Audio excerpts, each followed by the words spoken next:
सारथी। इस कार्यक्रम के प्रायोजक हैं समय बदला पर स्वाद न बदला, महक सिल्वर। महक सिल्वर, मेरा दिलबर।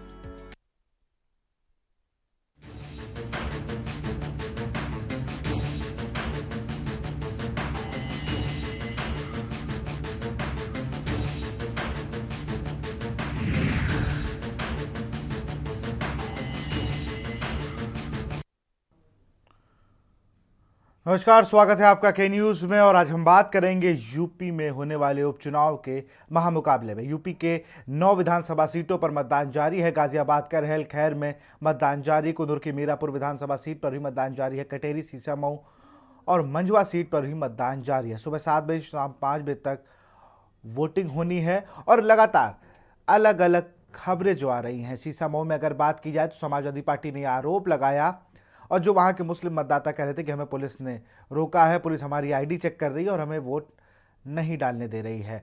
वहीं अगर अलीगढ़ की खैर सीट की हम बात करें तो वहाँ मतदान बहिष्कार होता है। अगर हम बात करें मुजफ्फरनगर की मीरापुर सीट की, जहाँ पर से आरएलडी के प्रत्याशी हैं, वहाँ पर लोग वोट नहीं डाल पा रहे हैं। उनकी भी वही दिक्कत है जो सीसामऊ की दिक्कत बताई जा रही है। खैर, अभी थोड़ी देर में अखिलेश यादव प्रेस कॉन्फ्रेंस करने वाले हैं कार्यालय पे। उन्होंने भी एक्स पर पोस्ट करके क्या कुछ कहा, एक बार वो भी दिखाते हैं आपको। अखिलेश यादव ने लगातार ये बात कही कि वोट नहीं डालने दिया जा रहा है और जो मतदाता है उन्हें परेशान करने की बात कही जा रही है। सुबह सबको मुझे कई कॉल आ चुके हैं कि अब लोग जो है वो वोट डालने जब जा रहे हैं तो पुलिस उन्हें डरा रही है। इनडायरेक्टली उन्होंने टारगेट पुलिस को किया है कि पुलिस जो है वो पार्टी बनकर सामने है।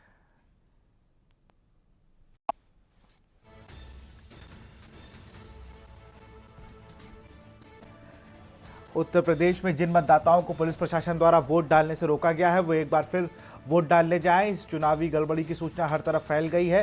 चुनाव आयोग भी सतर्क हो गया है और अब उसकी तरफ से ये आश्वासन मिल रहा है कि जिन लोगों को वोट डालने से रोका गया है, वोट एक बार फिर से जाए और अपना वोट ज़रूर डालें। अब कोई गड़बड़ी नहीं होने दी जाएगी। अगर फिर से कोई रोके तो आप वहाँ उपस्थित चुनाव आयोग के अधिकारियों या राजनीतिक दलों के लोगों को सूचित करें या चुनाव आयोग से सीधी शिकायत करें। चुनाव आयोग से मिले आश्वासन के लिए धन्यवाद। प्रशासन व पुलिस के बेईमान अधिकारियों को बख्शे नहीं जाएंगे। उनके वीडियो साक्ष्य उनके खिलाफ हैं, वैधानिक कार्रवाई का आधार बनेंगे। बेखौफ जाए, अपना मतदान जरूर करें।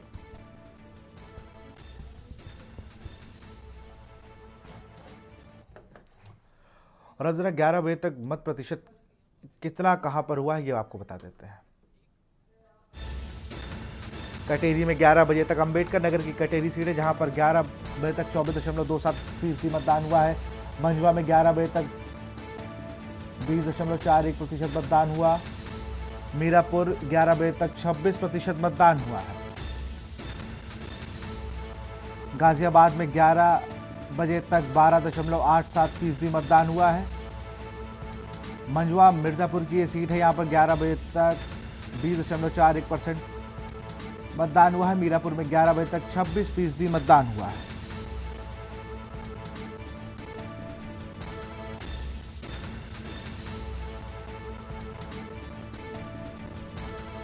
फूलपुर में 11 बजे तक 17.68% मतदान। लखनऊ से खबर, 11 बजे तक का मतदान प्रतिशत जारी।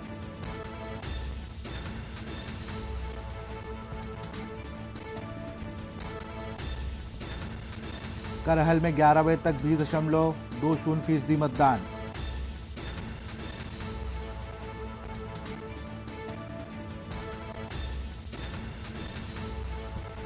कटेरी में 11 बजे तक 24.27% मतदान।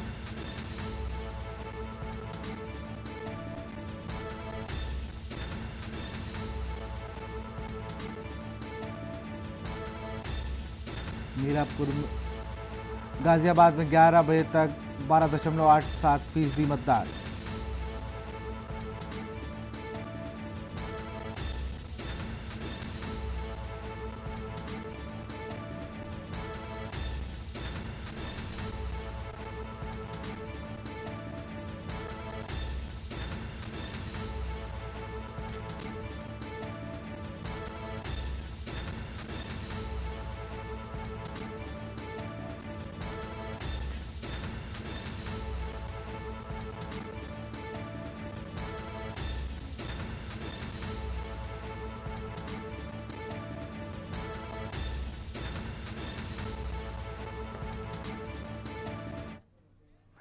अलीगढ़ से हमारे सहयोगी अनिल मीणा जुड़ चुके हैं कानपुर से कौस्तुभ मिश्रा। सबसे पहले कौस्तुभ, आप ही के पास चलेंगे। अभी आप नसीम सोलंकी से बातचीत भी कर रहे थे और लगातार उन्होंने ये आरोप लगाया कि जो पुलिस है उसका रवैया खराब है। वो वोटर आईडी चेक कर रही है, लोगों को धमका डरा रही है, और कई वोटर से भी जब बात की गई के न्यूज ने की तो वहां पर भी वो यही कह रहे थे। अभी हाल की स्थिति क्या है और क्या अधिकारियों से बातचीत की है सपा के प्रतिनिधिमंडल ने? कौस्तुभ। बिल्कुल आपको बता दूं कानपुर की सीतामऊ सीट पर उपचुनाव के लिए वोटिंग शुरू हो चुकी है। अगर वोटिंग परसेंटेज की बात की जाए तो अभी तक 15.91% वोट पड़े हैं। अगर सीतामऊ की बात करें तो पिछले 28 सालों से भाजपा यहाँ पर सत्ता में काबिज नहीं हो सकी है। आज सुबह से ही जो सपा के कार्यकर्ता है, सपा की प्रत्याशी से भी हमने बातचीत करी थी, उनका साफ तौर पर आरोप है कि जो पुलिस है मतदान प्रभावित कर रही है, वोटर्स को घर से निकलते ही वोटर आईडी चेक कर रही है। इसके साथ ही पुलिस पर यह भी आरोप लगाया है कि मतदाताओं के साथ अभद्रता कर रही। जो सपा के अन्य नेता है उनसे भी हमारी बातचीत हुई है, उनका भी साफ तौर पर कहना है कि पुलिस लगातार वोटर्स को परेशान कर रही है, वोटर्स के साथ अभद्रता कर रही है। जी देखो, अनिल मीणा के पास चलेंगे। अलीगढ़ से हमारे सहयोगी अनिल मीणा, कई जगह से खबर आ रही है मतदान बहिष्कार की। देखिए विशाल, बिल्कुल मैं आपको बता दूं, जनपद अलीगढ़ की खैर विधानसभा सीट पर उपचुनाव चल रहा है। सुबह 7 बजे से उपचुनाव शुरू हुआ था और अगर बात की जाए तो अलीगढ़ खैर विधानसभा सीट पर लगातार देखा जा रहा है तो यहाँ भाजपा की और सपा की कांटे की टक्कर मानी जाएगी, लेकिन उसको लेकर कहीं ना कहीं ग्रामीणों में कई जगह चुनाव का बहिष्कार भी देखने को मिला है।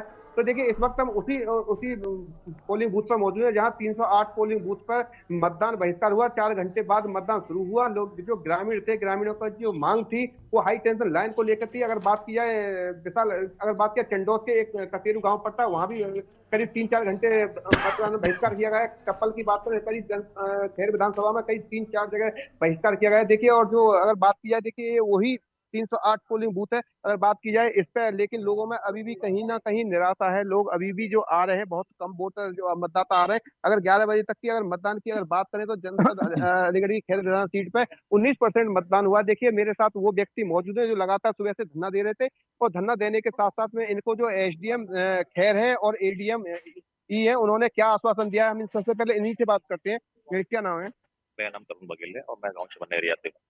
अच्छा, जो सुबह से आप लोग धरना दे रहे थे, मांग थी, क्या मांग थी और अधिकारियों ने क्या आश्वासन दिया है? हमारी जो मांग थी, हमारे यहाँ पे 33 केवी की 2 लाइनें तैयार थी, ठीक है, जिनसे आए दिन कोई ना कोई घटना सकती है। मैं अभी तक बात करूँ, यहाँ पे 4 मजदूरों की मौत हो चुकी है और कुछ बच्चे जो 4 बच्चा अभी जिसका एक पैर, पेट और एक हाथ पूरी से कटा हुआ है, ठीक है। जो हमारी मांग थी, हम लगातार 1 साल से 1.5 साल से प्रयास कर रहे हैं लाइनें हटाने के लिए, पर हमारी अभी तक कोई सुनवाई नहीं हुई। चुनाव से पहले हमने चुनाव बहिष्कार के लिए हमने होर्डिंग्स लगाया, उसका प्रचार में चुनाव बहिष्कार करें, तभी हमारी कोई मांग नहीं हुई। जैसे कि हमने 1 साल पहले 5700 रुपए की स्लिप भी कटवाई थी एस्टीमेट बनवाने के लिए, वो स्लिप कटी तो तभी हमारा कोई एस्टीमेट नहीं मिला हमें। जैसे कि आज हमें चुनाव बहिष्कार करा, यहाँ पे एसडीएम, एडीएम और अपने प्रशासनिक अधिकारी है, हमारी वार्तालाप हुई तो उन्होंने एसडीएम और एडीएम ने मुझे एक लिखित में ज्ञापन दिया है, मतलब लिखित उन्होंने एक वो दिया है हमें आश्वासन की आपकी लाइन कट जाएगी, जो मेरी मांग है उन्होंने लिखित में दिया। हमने पात्रक पंचायत भी खोली है, पात्र संख्या उनकी 111556 करके है, ठीक है। तो अभी इसके बाद उनके आश्वासन के बाद हम लोग एक भरोसा करके उनपे हम लोग मतदान स्टार्ट कर रहे हैं, पर अभी ना कहीं लोगों में निराशा है। जैसे कि सुबह हमारी बात हुई थी, सांसद जी से बात हुई थी, ठीक है, और सांसद जी से हमारा बात हुई तो उन्होंने क्या वर्डिंग थी, उनकी वर्डिंग ये थी कि ये काम मेरा नहीं, सरकार से कराओ। तो लोगों की निराशा सांसदों और प्रतिनिधि को लेके है कि वो अब चुनाव के टाइम पे ऐसा बोल रहे हैं कि मैं कुछ नहीं करूंगा, मेरा काम है, सरकार का काम है। तो हम किसके लिए मत करें? अच्छा, कोई जो प्रत्याशी है, भाजपा के प्रत्याशी हो, सपा के प्रत्याशी हो, जब आप लोग धरना दे रहे थे यहाँ कोई पहुंचा था मौजूद? हाँ, यहाँ पे एक निर्दलीय प्रत्याशी भी आए थे, ठीक है, जो भूपेंद्र धनगर है, और कार्तिक भी आए थे, सपा के प्रत्याशी भी आए, भाजपा के सुरेंद्र भी आए। भाजपा के प्रत्याशी सुरेंद्र दलित की मम्मी ने सांसद से हमारी बात कराई थी, उनके फोन से लाउड पे हमारी बात हुई, तब उनकी वर्डिंग ये थी कि मेरा काम सरकार का काम है। तो जनता किसको वोट करे जब भाजपा के जो वर्तमान सांसद हैं, जो 10 साल से जीते हुए हैं और इस बार भी जीते हुए हैं, उन्होंने इस गांव को आकर एक बार भी देखा? मैं कंफर्म कह सकता हूँ, उन्हें चमननगर का नाम भी नहीं पता होगा। क्यों? क्योंकि बोलते हैं एससी ओबीसी गांव है। अच्छा, क्या देखा जा रहा है, जो लगातार चुनाव पे बड़े बड़े दावे करते हैं, जो वादे भी करते हैं, लेकिन उसके बाद कहीं ना कहीं जनता को निराशा लगती है।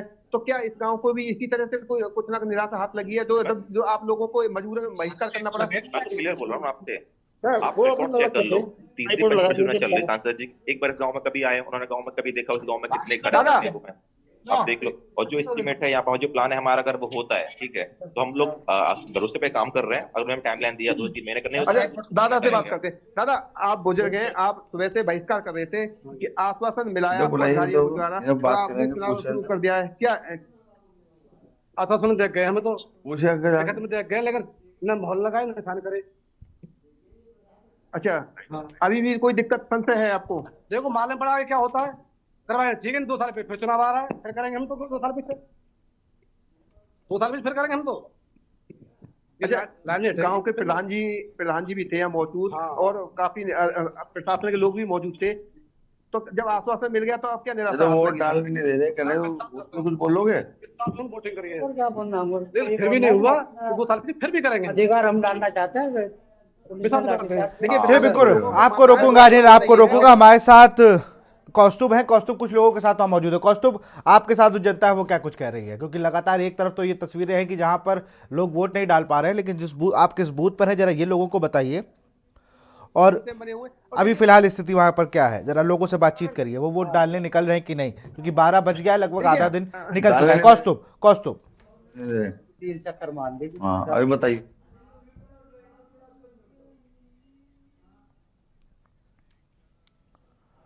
कौस्तुभ, सुन पा रहे हैं मैं? आप अनम्यूट कर लीजिए कौस्तुभ। आप किस बूथ पर मौजूद हैं? आपके पीछे मैं देख पा रहा हूं कई लोग वोट डालने जा रहे हैं, उनसे जरा बात करिए। जो कि एक तरफ तस्वीरें ये है कि पुलिस मना कर रही है और आप जिस बूथ पर हैं वहां पर क्या स्थिति है? कौस्तुभ। विशाल, बिल्कुल मैं आपको बता दूं कि सुबह से ही हम लोग ग्राउंड जीरो पर पहुंच रहे हैं। अगर मुस्लिम क्षेत्रों की बात की जाए तो जब मुस्लिम क्षेत्रों पर हम लोग पहुंचे तो लगातार जो मुस्लिम वोटर था वो पुलिस पर आरोप लगा रहे हैं कि पुलिस कई पर्ची फाड़ रही, उनको मतदान करने से रोक रही है। उनके घर के बाहर ही पुलिस इतनी लगा दी गई है, उनके वहां पर वोटर ID चेक हो रहे हैं। तमाम तरीके के आरोप पुलिस पर लगाए जा रहे हैं। हम कोशिश करेंगे कि हम कुछ लोगों से बातचीत भी करें। कुछ लोग जो है वोट डाल के आए। भैया, क्या नाम है आपका? क्या नाम है आपका भैया? मेरा नाम मुकेश है। किन मुद्दों पे आपने वोट डाला? हमारा वोट नहीं पड़ा, मैं डालने पड़ा। देखिए, हमारे साथ कुछ बुजुर्ग महिलाएं थे, उनसे बातचीत कोशिश करेंगे। माता जी, आपने वोट डाला, क्या मुद्दे रहे आपके? Good job. मुद्दा मेरा अच्छा शासन व्यवस्था, हर तरह की व्यवस्था यही है। हम लोगों की सुविधाएं बहुत जो है वोट डालने को हो गया, ज्यादा कठिनाई नहीं हुई। हर तरह की सुविधाएं जो हमारी दिनचर्या है, हम लोगों की सुरक्षा देखिए जो वृद्ध वोटर, उनका साफ तौर पर कहना है कि सुरक्षा एक अहम मुद्दा है। इस पर उन्होंने वोट किया, विकास के मुद्दे पर वोट किया। जी बिल्कुल कौस्तुभ, लेकिन एक बड़ा सवाल है, प्रशासन के लिए चिंता का विषय बन जाता है कि भाई जब ऐसे आरोप लगने लगे पुलिस पर, मुझे लगता है ADCP महेश कुमार और DCP central Dinesh Tripathi lead कर रहे हैं विधानसभा की। अगर बात की जाए सबसे ज़्यादा जो क्षेत्र है वो इन्हीं के पास आता है, और लगातार वो पुलिस जो रात गश्त कर रही थी वहां पर भी सुरक्षा की सारी चीजें बता रही थी। मैं कल खुद देख रहा था ADCP महेश कुमार किस तरीके से मोर्चा संभाले हुए हैं और लोगों को भयमुक्त मतदान करने के लिए कह रही थी, लेकिन आज सुबह तस्वीरें तो कुछ और ही थी।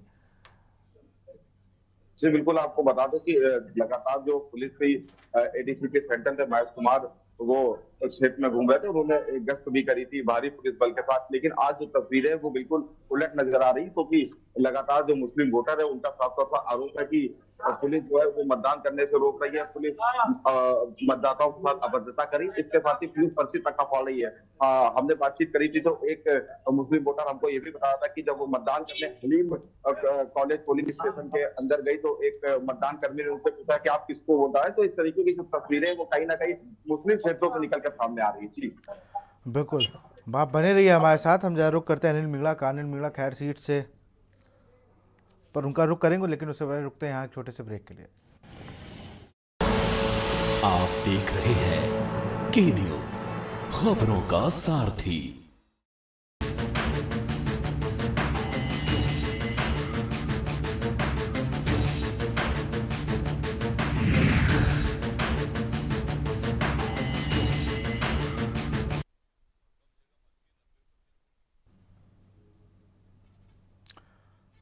ब्रेक के बाद आपका स्वागत है और सीधे हम चलेंगे अनिल मीणा के पास। अनिल मीणा हमारे संवाददाता अलीगढ़ से मौजूद हैं और लगातार वो उन लोगों के साथ मौजूद है जो लोग धरना प्रदर्शन कर रहे थे चुनाव को लेकर। और कहीं से कोई खबर हो अलीगढ़ की अगर बात करें अनिल?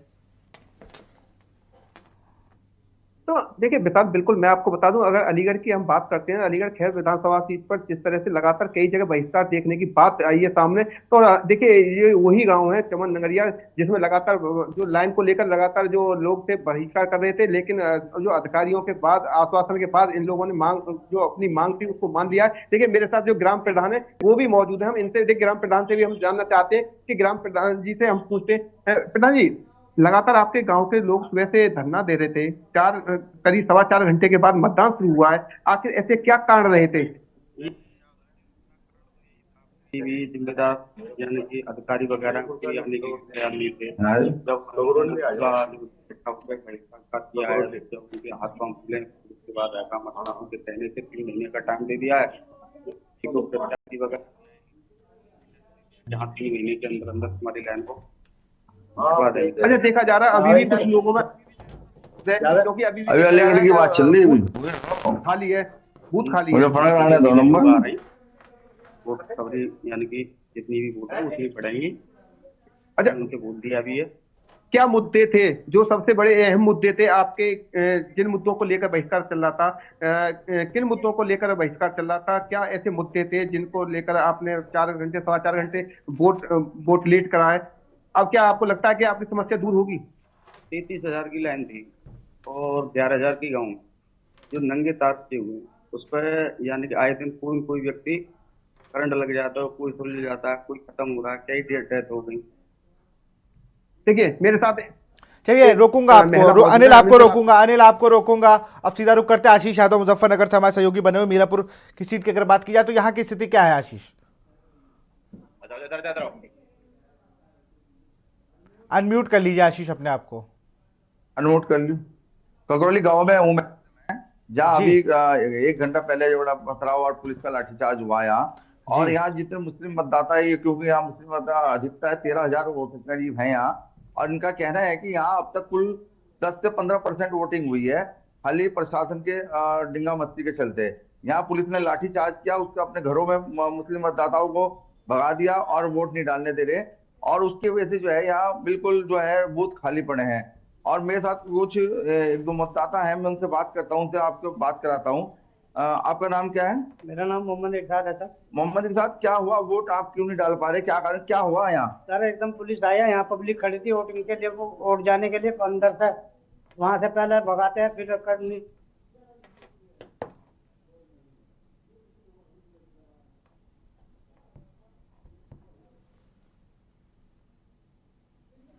चलिए आशीष से हमारा फिर से उनसे जुड़ने की कोशिश करेंगे।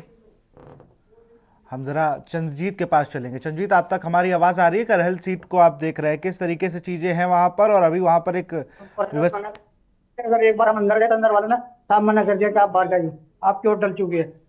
आपका नाम क्या है? मेरा नाम रिजवान है जी। रिजवान, बताओ क्या हुआ, क्या है मामला, क्यों वोट क्यों डाल पा रहे हैं आप? जो है जी 5 चक्कर है, लोग तुम्हारी वोट गिर गई, हाँ आप जाइए रात से, और नहीं जाने का तो लट बजाएगा। तो पुलिस ने क्या किया यहाँ? अभी कुछ देर पहले कुछ हुआ, यहाँ से सब हंगामा हो रहा था कि और दिखा रहे थे सबको, हाँ, तो वे एकदम उतर के भागे कि टंडा इन पर भागे के पीछे टंडा लेके, हाँ, तो 2-4 के मारे भी, फिर हम भाग लिए पर को। तो क्या वोट नहीं डाल पा रहे? क्या कारण क्या है इसका? ये तो वोट गिर गई आपकी, हाँ, वोट गिर गई, जाओ। तो करीब कितना पुलिस बल आया था यहाँ? कितना पुलिस था यहाँ? 4-5 गाड़ी की, 4-5 गाड़ी। तो अब क्या है, अब क्या स्थिति है यहाँ? अब सर जा रहे हैं उठान, देखे क्या जा रहे जी। हाँ, अब दोबारा जा रहे हैं, देखते ठीक है, नहीं तो फिर वापस आ लेंगे। तो जैसे इन्होंने बताया कि 4-5 बार ये वोट डालने जा चुके, डालने नहीं दिया, उसके बाद कुछ लोग इकट्ठे हुए मतदाता जिन्होंने वोट डालने नहीं दिया, तो पुलिस ने आके लाठीचार्ज किया आसपास में पूरे गांव में। तो गांव में पूरे सब लोग अपने घरों में हैं, अब वोट डालने के लिए निकलने के लिए तैयार नहीं है। बिल्कुल, मैं जरा बिल्कुल आशीष रोकूंगा आपको, आशीष रोकूंगा, हमारे साथ मैनपुरी से जुड़े हुए हैं, मैं आशीष आपको रोकूंगा। मैनपुरी से हमारे सहयोगी चरणजीत सिंह मौजूद है करहल सीट के। करहल सीट में बात की जाए तो एक विवक्ष घटना भी वहाँ सामने आई है, एक महिला की हत्या कर दी गई। सिर्फ जो खबर है कि वोट डालने को लेकर उस समाजवादी पार्टी को वोट देने और भाजपा को वोट देने इस तनाव में उसकी हत्या कर दी गई। इस बहरहाल प्रशासन कितना सख्त है और क्या कुछ अपडेट है बूथों पर? चरणजीत। देखिए, आपको बता दें, ये बीती कल का मामला है। एक दलित युवती है, वो घर से कल 12 बजे से गायब थी। तो उसका जो शव है वो केजरा नदी में मिला है, और वो परिजनों का आरोप है कि एक प्रशांत है, एक ये मोहन है, ये बाइक पे बिठा के ले गए और इसकी हत्या कर दी। और वही परिजनों का आरोप है कि इनकी बेटी ने जो बेटी है वो भाजपा में वोट डालने के लिए बोल रही थी, लेकिन ये जो आरोपी है वो सपा में लगातार वोट डालेगी, इसकी तहत हत्या का आरोप लगा रहे हैं। वही पुलिस ने दोनों आरोपियों को गिरफ्तार कर लिया है, और वही एसपी का इस मामले में कहना है कि वोटिंग को लेकर जो आरोप लगा रहे हैं परिजन, वो सत्य नहीं है। जी, अभी मतदान को लेकर क्या स्थिति है? लगातार अभी मैं देख रहा था करहल के कई बूथों पर अखिलेश यादव ने आरोप लगाया कि वहां बूथ कैप्चरिंग हो रही है। मैं बूथ के नाम आपको बताता हूं, वहां की स्थिति बताइए जरा। मैनपुरी की करहल सीट के मकरंदपुर में बूथ नंबर 242 पर बूथ कैप्चरिंग, पोलिंग डंप किए जाने की सूचना। चितरपुर 274 बूथ नंबर, यहाँ पर ओडेन पडरिया 255 223 बूथ है जहाँ पर ये है। बिछिया की अगर बात की जाए 252 नंबर बूथ, नगला जुला की 254 नंबर बूथ। इन सब बूथों पर समाजवादी पार्टी की ओर से शिकायत दर्ज कराई गई है। क्या कुछ मामला है इन सब बूथों का? ठीक है, ये बिल्कुल जो आपने जितने गांव के और जो बूथ संख्याएं बताई है, जो नाम है गिनाए हुए, हमारी समझ से आपने 4 जगह की बात कही है। तो ये जो चारों ये जो बूथ है, मकरंदपुर और ये नगला जिला वगैरह, ये सब भाजपा का यहाँ पे वर्चस्व रहता है, और मकरंदपुर भी वहाँ पे भी भाजपा का ही वोट अधिकतर पड़ता है। अब ये आरोप लगा रहे, लेकिन प्रशासन का कहना है कि इस तरह की कोई भी घटना यहाँ नहीं है। जी बिल्कुल। और अभी जैसे बात की जाए तो ये फूफा और भतीजे की फाइट मानी जा रही है ना, दो रिश्तेदार आमने सामने। जनता किसको चुन रही है? क्योंकि अखिलेश यादव यहाँ से विधायक थे, अब तेज प्रताप मैदान में है, वहां से अंजुम यादव है। क्या लग रहा है इस बार जनता क्या सोच रही है? देखिए, जब अखिलेश यादव यहाँ से पहले चुनाव लड़े थे तो करीब 60,000 वोटों से यहाँ से जीते थे करहल से। इस बार भाजपा ने इनके ही परिवार रिश्तेदार को, अंजुम यादव को मैदान में उतार दिया है। हालांकि जो इनकी माता है उर्मिला, वो 2 बार विधायक रह चुकी है, इनकी पत्नी है वो जिला पंचायत अध्यक्ष भी रह चुकी है। और जो बरनाहाल की बात करें और गिरौर की बात करें तो यहाँ पर अगर यादव जो है वो भाजपा में वोट देता दिख रहा है, और वही करहल में भी कुछ वोट भाजपा की तरफ जा रहा है। चलिए बिल्कुल चंद्रजीत, बने रहिए, आप तीनों हमारे साथ बने रहिए।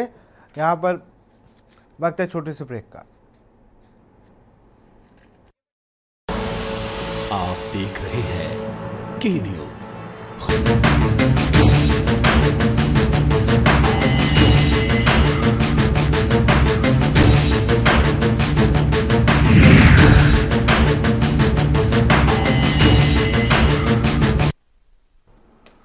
और सीधे आपको अलीगढ़ ले जाते हैं। खैर विधानसभा सीट पर, जिस सीट पर लेट मतदान शुरू हुआ, वहां पर हमारे संवाददाता ने लोगों से बातचीत की, आपको दिखाते हैं। इस वक्त मैं मौजूद हूँ अलीगढ़ की खैर, और जहां लगातार देखा जा रहा है 4 घंटे देरी के बाद मतदान शुरू हो चुका है, और अधिकारियों के आश्वासन के बाद ग्रामीणों ने वोट डालना शुरू कर दिया। जो ये बूथ, ये मेरे कैमरामैन दिखाएं, बूथ नंबर 308 है चमन नंगलिया, जिसमें लोग लाइन बदलवाने के लिए लगातार संघर्ष कर रहे थे, लेकिन अधिकारियों ने आश्वासन दिया। आश्वासन के बाद ग्रामीण देखिए जो दादा हैं वो सबसे पहले वोट डाल के आए, उनसे बात करते हैं।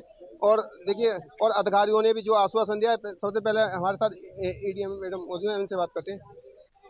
4 घंटे देरी से मतदान शुरू हो चुका है। देखिए, मतदान शुरू हो चुका है। देखिए, मेरे साथ एक दादा मौजूद है। क्या नाम है दादा? फतेह सिंह है। अरे दादा, मतदान 4 घंटे देरी से शुरू हुआ, कारण क्या था? वही लाइन का चक्कर है, नामक ही कारण देखा 33 में। अच्छा, अब आश्वासन मिल चुका है? हाँ, पूरी तरह से लिखित में आश्वासन मिल गया।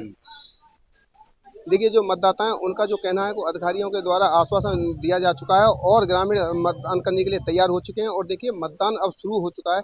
चाहे जो ग्रामीणों की जो मांग थी, वो जो हाई टेंशन जो लाइन थी उसको बदलवाने की थी, और अधिकारियों ने आश्वासन दिया था। काफ़ी समय से अधिकारी मनाने में लगे हुए थे, और लेकिन जो ग्रामीण थे वो मानने को तैयार नहीं। लेकिन अब ग्रामीण जो अधिकारियों की बात को मान चुके हैं। लिखित में अधिकारियों ने आश्वासन दिया है, और लिखित में एक पत्र दिया है कि जिससे कि जो ग्रामीणों की जो समस्या थी वो पूरी हो सके। अनिल मीना, के इंडिया, अलीगढ़।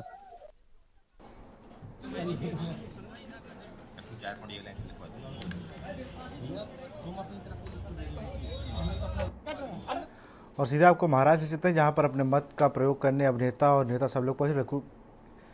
रकुल प्रीत वोट डालने पहुंची हुई हैं अपने पति के साथ। We should comment on politics. We are entertainers. We make films, but yes, voting is very, very important because we cannot sit and crib and complain if we've not voted. Exactly. I feel like we as citizens, that's our responsibility, and we can't be saying कि ये नहीं हो रहा है, वो नहीं हो रहा है, अगर हम लोग घर से निकल के वोट नहीं कर सकते। तो be, to foresee our future, in respect of that, we should all vote. How you think voter participation? हमारे साथ समाजवादी पार्टी के विधायक हसन रूमी आ चुके हैं। बृजेंद्र प्रताप सिंह वरिष्ठ पत्रकार हसन रूमी जी के पास चलेंगे। रूमी भाई, अगर बात की जाए तो आम चुनावों से हटकर उस बार उपचुनाव पे बड़ा फोकस है और आपके ही पार्टी के उपचुनाव की बड़ी चर्चा हो रही है। सीसामऊ विधानसभा सीट की हम बात करें या और यूपी की 9 सीटों की हम बात करें, लेकिन सबसे ज़्यादा फोकस अगर 2 दर्जन से ज़्यादा लोगों ने, मंत्रियों ने जहाँ पर प्रचार किया हो, 2-2 बार सीएम को आना पड़े, 2-2 बार डिप्टी सीएम को आना पड़े, 28 साल से उस जगह पर काबिज नहीं है। और वहाँ जो आज सुबह की तस्वीरें थी वो बड़ी अलग तरीके से दिख रही थी, जहाँ पर मुस्लिम मतदाता कह रहे थे कि हमें वोट का प्रयोग नहीं करने दे रही है पुलिस। आप कैसे देखते हैं इन सब आरोपों को? तरीके से सवेरे से लगातार कम से कम सैकड़ों कॉल मेरे पास आई और उस कॉल में हर जगह ये देखा गया कि किसी को चौकी इंचार्ज रोक रहा है, पति पत्नी जा रहे हैं, उनकी पर्ची ली और मुट्ठी में मरोड़ दी और उनको वापस कर दी। किसी से कहा कि पैन कार्ड लाओ, आधार कार्ड लाओ, वोटर, सब पुलिस कर रही है, जबकि चुनाव आयोग ने स्पष्ट ये कहा था कि पुलिस को ये अधिकार नहीं है कि वो आधार कार्ड और वोटर आईडी कार्ड चेक करे। ये पीठासीन अधिकारी को है, पोलिंग पार्टी को है, जो अंदर मतगणना मतदान स्थल पे होते हैं। परंतु उसके बावजूद भी पुलिस लगातार इस पे काम कर रही है और अभी तक की हालत यह है कि वोटरों में इतना भय का माहौल पैदा कर दिया गया है, मगर वोटर निकल रहा है। समाजवादी पार्टी के कैंप में वोटर निकल रहा है, वोटर डर नहीं रहा है, वोटर अपनी बात रख रहा है। पुलिस से भी हम लोग ने ये कहा कि पुलिस से उलझने की जरूरत नहीं, वोट डालो। जितना कर सकते हैं लोग सरकारी तंत्र का दुरुपयोग कर रहे हैं, लेकिन वोटर भी हमारा लगा है लाइन में और अपना दम भर के 100% कर रहा है। चलिए, वरिष्ठ पत्रकार हमारे साथ जुड़े हुए हैं बृजेंद्र प्रताप सिंह का रुख करूंगा। उपचुनाव पर अमूमन आपने मुझसे ज़्यादा कवरेज की है, आपको मुझसे ज़्यादा एक्सपीरियंस, लेकिन बड़ी बात कि इन 9 उपचुनाव की सीटों पर जो मंथन चल रहा है, जो फोकस चल रहा है, मुझे लगता है अगर मूल मुद्दों पर इतना फोकस हो जाए तो यूपी में कोई मुद्दा ना बचे। अगर 2 दर्जन मंत्री एक विधानसभा सीटों में जा रहे हैं, कितना अच्छा माहौल होता होगा उस विधानसभा का। रोज रोड साफ हो रही, रोज चूना पड़ रहा, सारे सरकारी भवनों को पेंट कर दिया गया है रोड शो से पहले। ऐसी फोकस तो रोज होने लगे तो फिर यूपी की बिल्कुल बम, रवि किशन कहते हैं ना कि बिल्कुल बम बम हो जाएगा, तो वही बम बम हो जाता। लेकिन फोकस चुनाव पर है, चूंकि उनको दिख रहा है चुनाव राजनीतिक पार्टियों को, तो मूल मुद्दों से कोई मतलब नहीं, नारे लग रहे हैं बटोगे कटोगे, एक रहो नेक रहो सेफ रहो, यही चल रहा है। ब्रजेंद्र जी, ये जो चुनाव है ना, उपचुनाव जी, ये सत्ता पक्ष की परीक्षा की घड़ी है और मैं देख रहा हूं, मैं फूलपुर में भी मैंने देखा, सीसामऊ को भी मैंने देखा और लगातार निकट रूप से देख रहा हूं। मतदाताओं में उत्साह थोड़ा कम जरूर है। अभी 11, साढ़े 11, 12 बजे तक फूलपुर में मैं देख रहा था, लेकिन मतदाता इस बार मन बनाए हैं कि वो सत्ता पक्ष और विपक्ष दोनों की उम्मीदों के जो दावे कर रखे हैं, और मतदाता इस बार एक नए किस्म से नए मूड में नजर आ रहा है। कहीं सत्ता पक्ष को पटकनी देगा और कहीं विपक्ष को भी वो जिताए।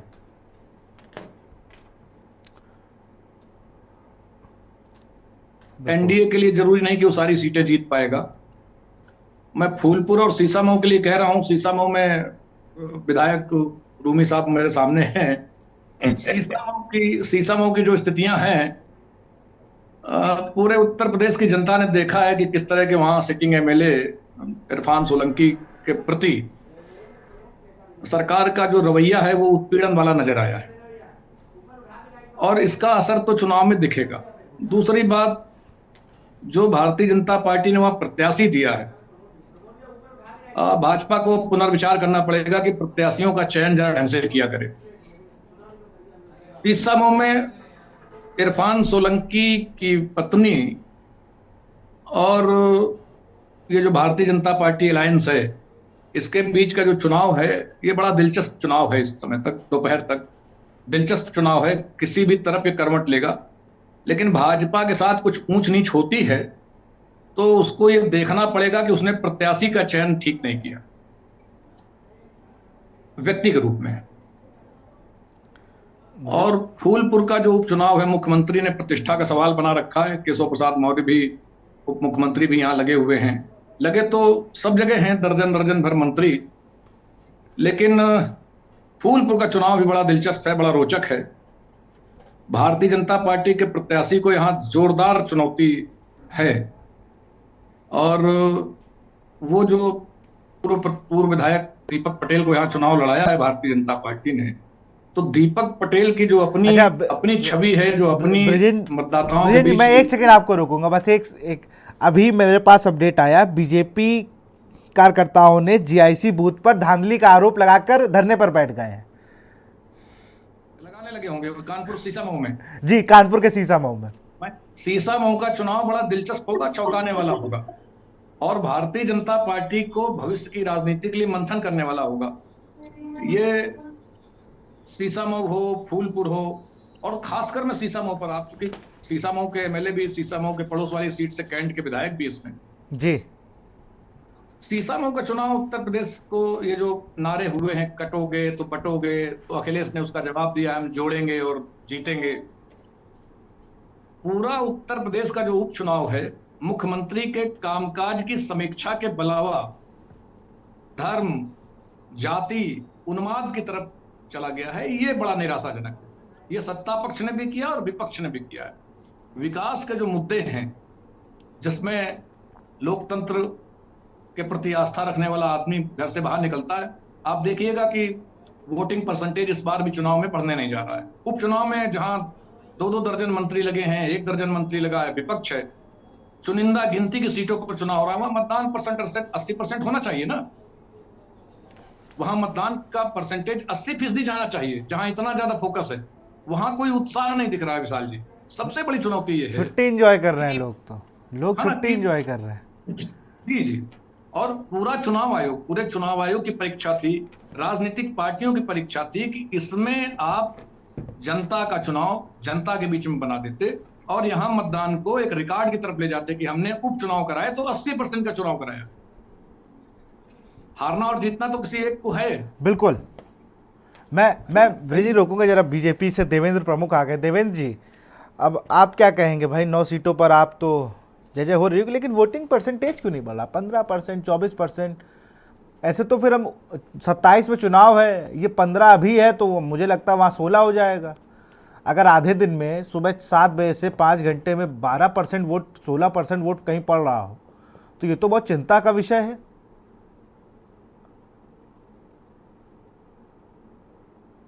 और आप कई लोग बिल्कुल इतना चिल्ला कहते कि घरों से निकलो।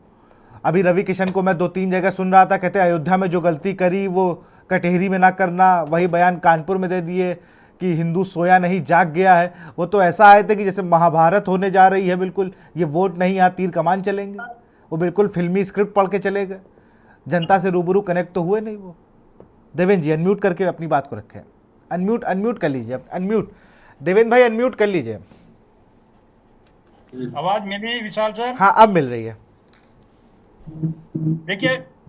देखिए विशाल जी, आवाज मिल रही है ना मेरी? हाँ, बिल्कुल मिल रही है। रूमी साहब भी सुन रहे हैं, ब्रिजेन जी भी सुन रहे हैं, सब लोग सुन रहे हैं आपको। देखिए, मैं सबसे पहले ये कहूँगा कि ये लोकतंत्र का पर्व है। आज का दिन बहुत अच्छा दिन है और वोट परसेंटेज भी अच्छा होगा। निश्चित जो है चुनाव आयोग का काम बहुत अच्छा है, सरकार ने अपना काम किया है, विपक्ष भी अपना काम कर रहा है और चुनाव में सब लोग अपना अपना जो है 100% देते हैं। तो आज अच्छा दिन है, हम सबके लिए है। और ये लोकतंत्र देखिए 23 तारीख में तय हो जाएगा। लेकिन मैं एक चीज आपको कहने जा रहा हूँ बहुत डंके की चोट पर, दावे के साथ, कि हम जो हैं उत्तर प्रदेश में क्लीन स्वीप करने जा रहे हैं उत्तर प्रदेश चुनाव के उपचुनाव में। और ये तय है, जिस तरह से माननीय विधायक जी अभी कह रहे थे कि भाई पुलिस रोक रही है और ये चीज दिक्कतें आ रही हैं, लेकिन फिर भी वोट पड़ रहा है। तो आप जो है दोनों बात कहने का जो माजदा रख रहे हैं, दोनों चीज को स्वीकार कर रहे हैं, लेकिन डर कहीं ना कहीं निश्चित ये है कि प्रदेश की जनता माननीय मुख्यमंत्री को स्वीकार कर चुकी है। और कटने बटने के बयान पर देखिए, मैं हमेशा टीवी डिबेट में खुलकर बोलता हूँ और आज भी बोल रहा हूँ आपको कि कटने बटने के नाम पर कहीं भी मुस्लिम का नाम नहीं है, जानकर इसको घेरा जाता है। मुसलमान हिंदू बना रहे हो आप लोग, कटने बटने पर तो ऐसा है, इसे पूरा विश्व देख रहा है। आज इजराइल में क्या हो रहा है, आज देखिए आप यूक्रेन में क्या हो रहा है, पूरी दुनिया कह रही है भाई सब एकत्रित होकर देश के प्रति लड़ना है, हमें भी जरूरत है। अच्छा देवेंद्र जी, मैं एक चीज के लिए आपसे बात करूं, अलीगढ़ की खैर सीट में पुल को लेकर दिक्कत है, इसकी बात हम इजराइल से करें, यूक्रेन से करें कि बांग्लादेश से करें, आप ये बताइए करें किससे? और इस पूरे उपचुनाव में इन तीनों जगह से वो पुल कौन बनाएगा, जरा ये बता दीजिए, मुझे तो ये जानना है। और सीसामऊ वाली बात आप कर रहे हैं ना, सीसामऊ में एक नाला है, जब वो ओवरफ्लो होता है लोगों की गाड़ियां तैरती हैं, तो इसके लिए हम यूक्रेन की टेक्नोलॉजी पे जाएं, इजराइल पे जाएं, कि अब तो ट्रंप बन गए, आपके सबसे अच्छे दोस्त हैं जैसा लोग कहते हैं, कि एक फोन पर तो कि उनकी टेक्निक इस्तेमाल करें? बड़े सवाल है लोगों के मन में कि भाई जाए किसके पास, क्योंकि हम लोग वाले तो सब चुनाव में लड़े, कोई महाराष्ट्र, कोई झारखंड, कोई विदर्भ, कोई गुजरात, कोई पंजाब, जाए किसके पास? विशाल जी, जिस तरह से आप हमसे क्वेश्चन कर रहे हैं, हम उसी तरह से जवाब भी दे रहे हैं। और आपको हम ये कह रहे हैं कि आज इसी चीज की परीक्षा है कि हमने उत्तर प्रदेश को कितने एम्स दिए हैं, हमने उत्तर प्रदेश को कितने जो हैं एयरपोर्ट दिए हैं, हमने उत्तर प्रदेश की जीडीपी को कहां पहुंचाया है। हम नेट फ्री है, मैं आपको देवेंद्र जी रोकूंगा, सपा उसी पर आज हम चुनाव लड़ रहे हैं, उसी पर आज हम चुनाव लड़ रहे हैं, उसी का आज डिसीजन हमारे साथ होने जा। आपने एक बात बता दूं, मैं आपको लिंक्स भेज दूंगा, आपकी तरफ से ना एक पार्टी के आदमी ने, एक व्यक्ति जो प्रचार करने आया, उसने ये अगर ये बातें कही होती तो आज मैं बहुत खुश होता, लेकिन बात कही नहीं गई। हसन रूमी जी हमारे साथ बने हुए सपा के विधायक हैं। रूमी भाई, आप कितना इनके बयानों से समर्थन देते हैं, बताइए जरा। विश्व का समर्थन भारतीय जनता पार्टी के उपचुनाव के प्रत्याशियों की ओर इंगित किया, और आपने तो मेरी बात दिल की कर दी कि विश्व के उन देशों का जहां पे हाई टेक्नोलॉजी से डेवलपमेंट की बात हो रही है, उस टेक्नोलॉजी को भी अडॉप्ट कर लें, जिस तरह से उनके उदाहरण इन्होंने पेश किए। और नारे देखिए, नैरेटिव होते हैं, नारों से इंसान राय कायम करता है। रोटी कपड़ा मकान, ये सब नारे हमने बचपन में सुने थे। इन नारों से कांग्रेस की सरकारें चली गई। नारे ही नैरेटिव होते हैं, और जब नारा अच्छा होता है, जो जनता से जुड़ा होता है, तभी नैरेटिव बनता है। लेकिन चूंकि ये नारा हिंदुस्तान की एकता और अखंडता को तोड़ने जैसा नारा है, हिंदुस्तान का लोकतंत्र, पूरे देश में हिंदुस्तान के लोकतंत्र और संविधान की दुहाई दी जाती है, लेकिन ये नारा उसके विपरीत है, अनकॉन्स्टिट्यूशनल है। और इस नारे से जनता का कोई सरोकार नहीं है, भय को पैदा करके एकजुटता दिखाने का सरोकार है। और हमारे नेता आदरणीय अखिलेश यादव जी ने हमेशा ये कहा है कि जुड़ेंगे तो मजबूत होंगे, जुड़ेंगे। अब नारा देके आप किसकी ओर इशारा कर रहे हैं कि अगर बटेंगे तो कटेंगे? अगर एक संवैधानिक पद पे बैठे लोग अगर ये बात करेंगे, तो इसका मतलब उन्होंने धरातल पर विकास के लिए कुछ नहीं किया, विकास का नारा देते। अगर बहुत अच्छी बात थी, पूरे प्रदेश में वो 9 जगह उपचुनाव हो रहा है, एक को तो इन्होंने बढ़वा दिया। अब वजह जो भी रही हो वो तो भविष्य में पता चलेगा। और 13 तारीख से इन्होंने 20 तारीख करा दी। तो ये सब तैयारियां किशोर के लिए 7 दिन बढ़ा दी। हिंदुस्तान के अंदर ये इस तरह की पहली नजीर है कि नामांकन के बाद, चुनाव की अधिसूचना जारी होने के बाद, चुनाव के मतदान की डेट बढ़ाना। तो अब ये कह रहे हैं कि चुनाव आयोग अच्छा काम कर रहा है, तो ये अच्छा काम कर रहा है, हम कह रहे हैं कि अच्छा काम नहीं कर रहा है। तो ये चुनाव आयोग को इसलिए क्लीन चिट दे रहे हैं कि इनके मन की बात कर रहा है। और रहा सवाल उपचुनाव में 2-2 दर्जन मंत्रियों के डेरा डाले रहना, पूरा यहाँ पर बैठ जाना, हर विधानसभा में 2-2 दर्जन मंत्री, जैसा जो विधानसभा का माहौल है उस हिसाब से मंत्रियों का डेरा है। तो जब इतना विकास किया और इतनी टेक्नोलॉजी, इतनी जीडीपी और इतना सब कुछ का इन्होंने आंकड़ों का अगर हवाला दिया, तो इन्हीं आंकड़ों को जनता को 2 साल में बता देते, तो कभी भी एक भी मंत्री को आने की जरूरत नहीं होती। प्रत्याशी काफी था चुनाव जीतने के लिए। सरकार भी आपकी है, लाठी भी आपकी है, डंडा भी आपका, कलम भी आपकी, तवायत भी आपकी। इतना परेशान फिर क्यों हो रहे हैं आप लोग? भाई आपने अगर धरातल पे कुछ नहीं किया तभी तो आपको चिंता है कि अगर हम डंडा और लाठी नहीं दिखाएंगे। बताइए, फ्लैग मार्च ऐसे किया जा रहा है रात में जैसे कोई देशों का युद्ध होने जा रहा हो। उन युद्ध को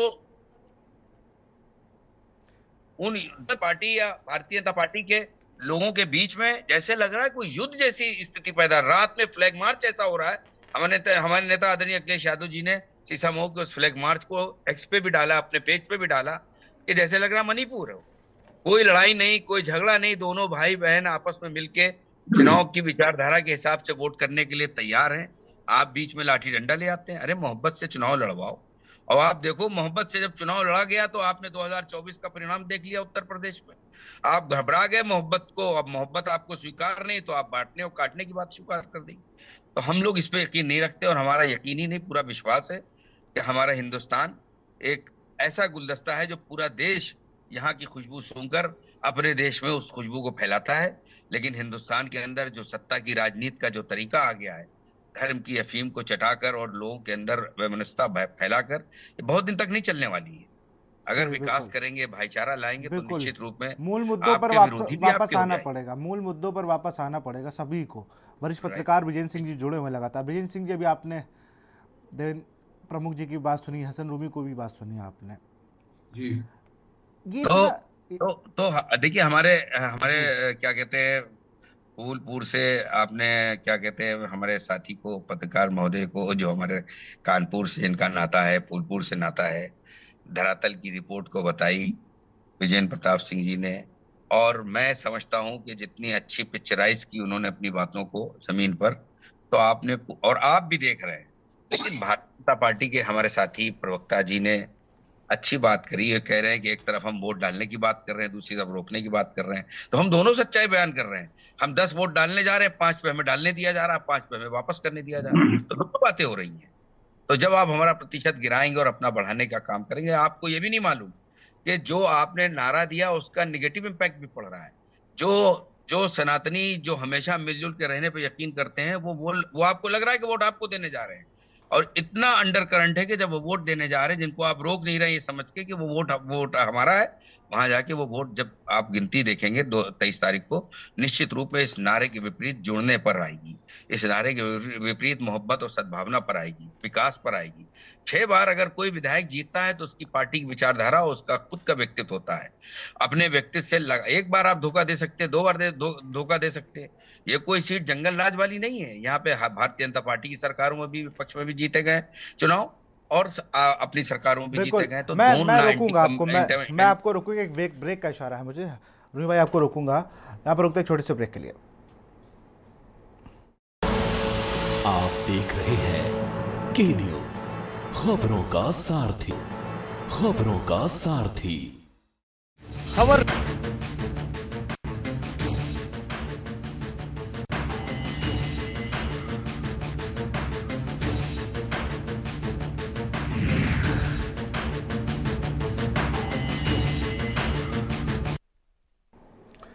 ब्रेक के बाद आपका स्वागत। सीधे रुक करते हैं विजेंद्र प्रताप सिंह जी का, वरिष्ठ पत्रकार हमारे साथ जुड़ रहे हैं लगातार। विजेंद्र जी, अभी आपने दोनों ही दलों के नेताओं की बात सुनी। मैंने सुना दोनों लोगों को। विशाल जी, जिस सीसामऊ के नाम से विधानसभा है कानपुर में, और उत्तर प्रदेश की सरकार कुंभ की तैयारी कर रही है, साधु संत यहाँ प्रयागराज में इकट्ठा होने लगे हैं, वही फूलपुर वहीं से शुरू हो जाता है। सीसामऊ का नाला जो सबसे बड़ा नाला है, जो गंगा में गिरता है, उसको टैप करने की, मतलब उसको बंद कर देने की बात सरकार ने दावा किया है ना जी, कि गंगा के शुद्धिकरण के लिए सीसामऊ नाले को हमने टैप कर दिया। वो सीसामऊ की जनता, ये जो चुनाव है, इस चुनाव में ये बतावे कि वो नाला टैप हुआ है कि नहीं, तो जरा उसका कुंभ के और फूलपुर के और उत्तर प्रदेश के दूसरे चुनाव में भी असर पड़ता दिखता। ये आवाज गायब है सरकार की। सरकार ये बताती है कि सीसामऊ विधानसभा के लोगों, ये नाला हमने टैप कर दिया है, ये गंगा को गंदा नहीं करेगा। आने वाला कुंभ है, करोड़ों लोग इकट्ठे होंगे, फूलपुर, प्रयागराज, फतेहपुर और काशी तक सबको बड़ा लाभ मिलने जा रहा है। तो ये एक सोशल ऑडिट हो जाता है इस चुनाव में कि सीसापुर के जो भी लाखों मतदाता हैं वो देखते ही हैं रोज अपनी आंखों से कि सीसामऊ का नाला टैप किया क्या सरकार ने। छाती ठोक कर कहने की पोजीशन में है क्या उत्तर प्रदेश की सरकार और भारत की सरकार? ये गायब है। कुछ ऐसे मसले, आप फ्लाईओवर गिना दीजिए, आप रेल के और हवाई अड्डे गिना दीजिए, जो स्थानीय जो जनता के मुद्दे हैं, जो दूर तक मार करते हैं। ये चुनाव सत्ता पक्ष विकास के काम पर नहीं ला पाया। विकास के कामों की बात करके मतदाताओं के बीच जाते, ऐसा नहीं दिखा। विपक्ष अपना दावा करेगा, सरकार की तमाम खामियां गिनाएगा, विपक्ष को करना भी चाहिए, लेकिन सत्ता पक्ष अपने काम नहीं गिना पा रहा है इस सरकार में, इस चुनाव में, इस उपचुनाव में। आपने मोटे मोटे जो काम किए थे, आप बताते हमने कानपुर में मेट्रो चला दी, आप बताते सीसामऊ का नाला सबसे बड़ा है, उनके धर्म का प्रतीक भी, कटेंगे बटेंगे जुटेंगे जोड़ेंगे, इन सब चीजों की बातें हैं, लेकिन विकास की जो बुनियादी बात है, जो उसके नमूने पेश करने चाहिए थे, वो बताना चाहिए था ना सरकार को। मुझे हमें खलती दिख रही है। बिल्कुल। कैंट विधायक हमारे साथ मौजूद ही हैं कानपुर से। ये सब मुद्दे, अच्छा आपकी तरफ से भी ये मुद्दे नहीं बताए गए क्योंकि जी ब्रियन जी प्रमुख जी शायद चले गए, लेकिन मैं देखिए, भारतीय जनता पार्टी की सरकार थी दिल्ली में, अटल बिहारी वाजपेयी जी की सरकार थी, प्रमोद महाजन जी थे, और वहीं सतीश महाना जी, वो प्रमोद महाजन जी उनके घर आए, हम लोगों के साथ चाय हो रही थी जी, तो उस वक्त भी हम लोगों ने पूछा कि प्रमोद जी आप कोई नया नारा दे रहे हैं क्या इस चुनाव में, किस तरह से आप आने वाले हैं? मैं आपको बिल्कुल प्रासंगिक बात बता रहा हूँ। जी। तो प्रमोद महाजन जी ने सतीश महाना जी के घर में लाल बंगले में बैठकर पत्रकारों के सामने, और भी तमाम सारे लोग थे, वहां कहा कि हम साइनिंग इंडिया का नारा लेकर आ रहे हैं इस चुनाव। अटल बिहारी वाजपेयी की सरकार में साइनिंग इंडिया, तो साइनिंग सीसामऊ भी तो दिखता ना कहीं इस चुनाव में। जब एक एक सीट की बात हो रही है, एक एक सीट पर 12-12 मंत्री चुनाव लड़ाए जा रहे हैं, चुनाव लड़ाने के लिए आ रहे हैं, विपक्ष के नेता भी हैं वहां, उनकी गिनती और इनकी चर्चा कम हो पाती है। तो इन विधानसभाओं में क्या बड़ा कर दिया, ये बात जनता को पता लगती तो अच्छा रहता, लगता कि लोकतंत्र परिपक्व हो रहा है। बिल्कुल, एक क्लियर इमेज बनती ना दोनों तरफ से कि भाई ये काम किया है इन्होंने। देखिए, अगर 2 साल आपका विधायक नहीं है तो 2 साल हमने काम किया है, और इन विधानसभाओं का ये काम देखिए और इस पर बात करिए। तो मुझे लगता कि हसन रूमी जी भी कुछ कहते, या सुरेश अवस्थी या सतीश महाना जी कुछ कहते, कोई भी कुछ कहता, लेकिन इस चुनाव में जो कमी खलती दिख रही है वो इन उपचुनावों की जो विधानसभाएं हैं वहां कोई बड़े काम किए हों, उनको जनता के बीच में लाना चाहिए था। बिल्कुल। मैं आखिरी कमेंट लूंगा हसन रूमी से, फिर डिबेट को क्लोज करूंगा। हसन रूमी जी, क्या लग रहा है आपको जनता का रुख? क्योंकि बीजेपी आ रहे तो मुझे लगता है दिवाली के पटाखे अटाखे सब संजो के रख लिए, उन्होंने कहा कि नहीं अब हमारे पास आ गया, 28 साल बाद हम किला भेजने जा रहे हैं। ये सवाल मैंने जब 2022 में सलील बिश्नोई वहाँ से लड़े तब मैंने उनसे पूछा था, कहते वहाँ पर कीचड़ फैल गया, अब कमल खिलना बाकी है, ये कहा था। देखिए, ऐसा है कि ये सारी चीजें बहुत ही कायदे से विजयन जी ने बताई हैं कि अगर डेवलपमेंट के, अच्छा ये 2 साल नहीं, अब लगभग 8 साल होने को आ रहे हैं, योगी 2 है इस टाइम, और योगी 2 और फिर डबल इंजन के योगी 2 है, तो उधर से 10 साल, इधर से लगभग 8 साल होने जा रहे हैं कंटिन्यू। और इसके बावजूद भी उपचुनाव में इतनी सरकारी ताकत का क्या मतलब है? हमको तो ये समझ में आता है कि जो पीडीए का नारा जिस तरीके से आदरणीय अखिलेश यादव जी ने दिया, और उस नारे को धरातल पर प्रदेश के मतदाताओं ने स्वीकार किया, और स्वीकार करके पूरे उत्तर प्रदेश में, हमारी विधानसभा, हमारे प्रदेश में जिस तरीके से 37 हमारे और 6 कांग्रेस के, 43 विपक्ष के लोगों को जिताकर भेजा है, उसके बाद हमें लगता है कि अब 2027 का डर सताने लगा इनको कि पीडीए अगर बहुत मजबूत हो गया तो हमको तो आने वाले दिनों में 50 सीटें मिलना मुश्किल हो जाएगी। बिल्कुल। तो इस सब चीजों से उन लोगों ने घबराकर अब वो याद दिलाना शुरू कर दिया कि चलिए, अगर हम जुड़े। मैं हसन रूमी जी आपको रोकूंगा, अखिलेश यादव कार्यालय से लाइव भी आ चुके हैं अपने, वो कुछ बोल रहे हैं। ब्रिजेन जी आपका भी बहुत बहुत शुक्रिया, और हसन रूमी जी आपका भी बहुत बहुत शुक्रिया, और तमाम उन मेहमानों का शुक्रिया जो इस चर्चा में बने हुए थे। यार रुकते छोटे से ब्रेक के लिए, ब्रेक के उस पार अखिलेश यादव क्या कुछ करें वो सुनेंगे। इस कार्यक्रम के प्रायोजक हैं समय बदला पर स्वाद न बदला, महक सिल्वर। महक सिल्वर, मेरा दिलबर। आप देख रहे हैं के न्यूज, खबरों का